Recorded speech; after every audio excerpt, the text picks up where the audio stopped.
Day breaks just off the coast of the Bahamian Islands. Mother Nature awakens, and the ocean's surface glistens aqua, fading into a deeper, majestic blue. 50 feet below the boat, Caribbean reef sharks begin to cruise by. Karina is a newcomer to shark diving, and her excitement is harnessed by her apprehension. But for a champion pro surfer, her passion for the ocean and the sea life within proves to be a driving force in experiencing the shark's world firsthand. The main reason people are afraid of the ocean are because of sharks, because I think this whole image that they portray are just these vicious killers with big teeth, and it just doesn't sound like a very fluffy time to go and play around with sharks. But it was actually quite an eerie experience for me to actually be down there underneath the water and be able to free dive, holding my own breath, swimming with sharks, just wearing a mask and a snorkel. There was something so actually surreal to it that I was actually down there with these creatures that I've been so afraid of all my life.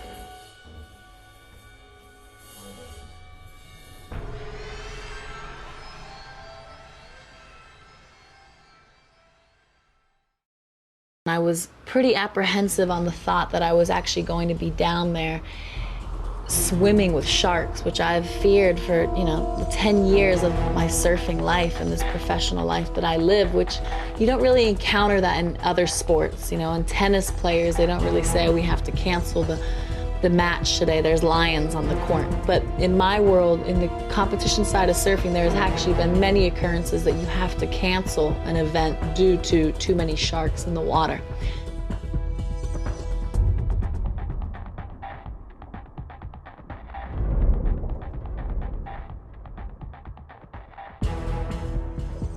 It's a little scary when you have someone yelling at you, there's 2 sharks coming down the beach after you. So there were 7 shark attacks happened in that one day, and after that day, they actually named New Smyrna Beach, Florida, the shark capital of the whole world. I remember it so clearly because I had friends calling me up from Australia saying, hey, Florida's shark capital of the world, that's crazy. And that particular day, I was actually competing in a contest, and I was out in the water, and I was coming in after the competition was done, and I remember I was getting chased by 2 sharks. They were actually coming parallel down the beach, swimming right directly towards me, and I could just see their 2 fins in synchronization. I remember this guy yelling at me on the beach, shark, shark, hurry paddle, don't get off your board, hurry.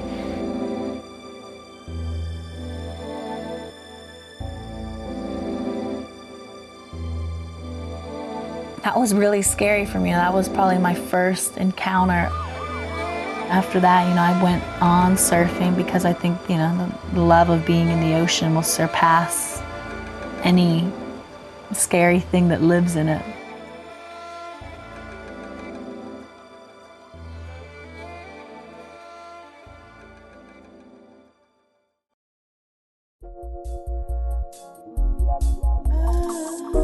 And for me, what was so peaceful about this whole diving with sharks experience I did in May was laying on top of the ocean surface, and you're breathing in and out of your snorkel peaceful, your eyes are closed, and you open them every once in a while and you see all the sharks on the bottom of on the ocean floor circling, pacing around, but looking at like beautiful, dangerous creatures. They look like graceful bears, but underneath the water.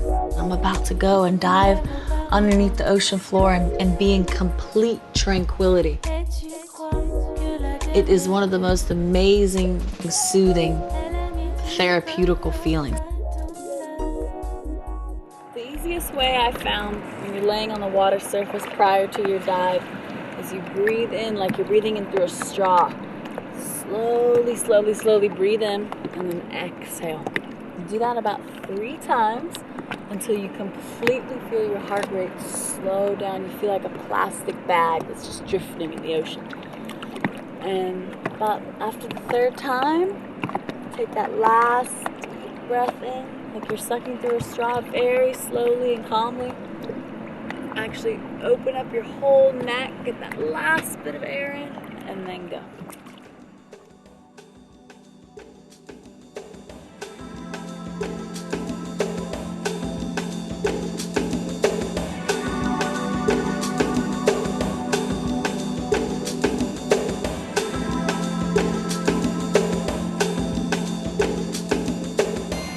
After I submerged myself, it took me about 15 seconds to finally get all the way down to the ocean floor, which was around 46 to 50 feet deep.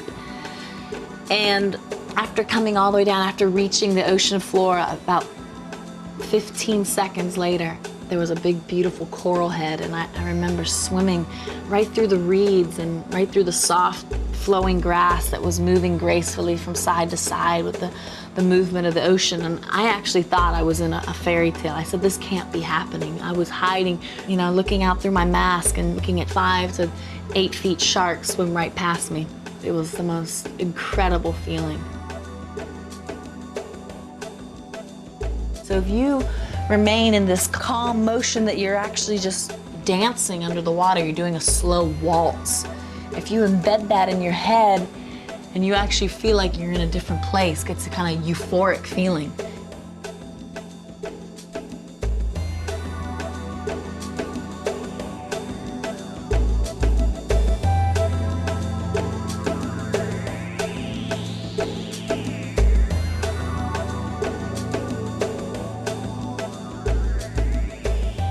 Consuming energy is very important when you're underneath the water. So, you know, any big, boisterous arm movements or leg movements and quick turns here and there are gonna waste energy, and at the same time are gonna make your brain think, uh-oh, frantic, something's going wrong, something's happening.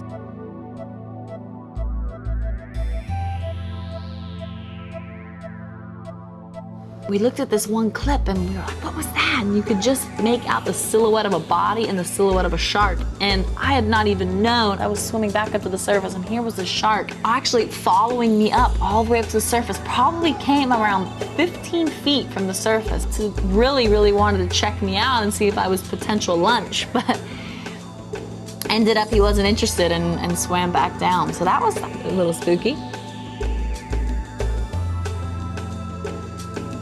I found that I became so comfortable around these creatures and they were just cruising around me and everything was fine, but you still have to remember that they're hunters, and I think that the easiest way if you want to get spooked or get bitten is probably touch their tail or grab a part of their body. I think that you still want to give them their space, give them their privacy and respect them. You'll notice when you're underwater, sharks will be cruising by you, but a split second, they're so fast and flexible that they'll twitch their head, arch their back really fast, and you know then that they'll potentially be looking for food, possibly smelling an intense odor that could be food, or they're just getting aroused and excited. And I noticed that a couple times. It actually scares you a little bit because they'll be calmly cruising by, you know, swinging their tail gently, and then they'll quickly snap their head back. And you know then they're excited. But you have to go down and you have to submerge yourself under the water with the mentality that you know that there is a chance that something could happen, something that could go wrong, because you are still diving with sharks. These are still creatures that have bitten people, that have killed people and this and that, but particularly not Caribbean reef sharks.